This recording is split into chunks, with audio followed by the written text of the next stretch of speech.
नागपूर जबलपूर राष्ट्रीय महामार्गावरील चोर बाहुली परिसरात एका रेती वाहतूक करणाऱ्या भरधाव ट्रकने महामार्गाच्या कडेला असणाऱ्या गुराख्याला व गायीला जोरदार धडक दिली।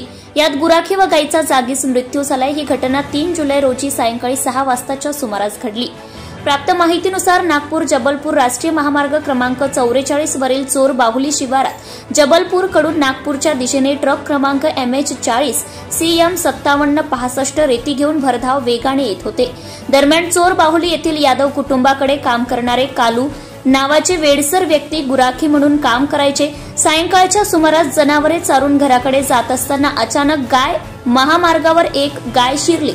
पुढेहून भरधाव वेगाने येणाऱ्या ट्रक चालकाला अचानक गाय दिसताच तिला वाचवण्याच्या नादात ट्रक थेट गायीला धडक देत महामार्गाच्या कडेला असलेल्या गुराख्याला चिरडून खाली कोसळून पलटी झाला।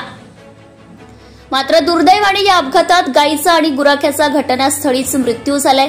चोर बाहुलीचे पोलीस पाटील योगेश कंगाले यांनी ओरिएंटल टोल प्लाझा खुमारी व देवलापार पोलिसांना माहिती दिली। देवलापार पोलिसांनी पंचनामा केला व ट्रक चालकाला ताब्यात घेतले। या अपघातात ट्रक चालक नामे आरिफ खान वय 30 वर्ष व कंडक्टर सोहेल खान वय 21 वर्ष हे दोघेही सुखरूप बचावले। कंडक्टरला किरकोळ दुखापत असल्याने त्याला पुढील उपचारासाठी प्राथमिक आरोग्य केंद्र मनसर येथे दाखल केले असून पुढील तपास रामटेक पोलीस करीत आहे। तर नागपूर जबलपूर राष्ट्रीय महामार्गावर महामार्ग क्रमांक 44 वर मोठ्या प्रमाणात मोकाट जनावरांचे संचार असल्याचं नेहमीच बघावयास मिळत असते। याच मोकाट जनावरांमुळेच महामार्गावर मोठ्या प्रमाणात अपघात होताना दिसून येते। या सर्व मोकाट जनावरांचा बंदोबस्त करून जनावरांना मोकाट सोडणाऱ्या पशुपालकांवर महामार्ग पोलिसांकडून कारवाई व्हावी अशी मागणी जोर धरत आहे। जनता टाइम्स जटा टीव्ही चॅनलसाठी राजू कापसे उपसंपादक।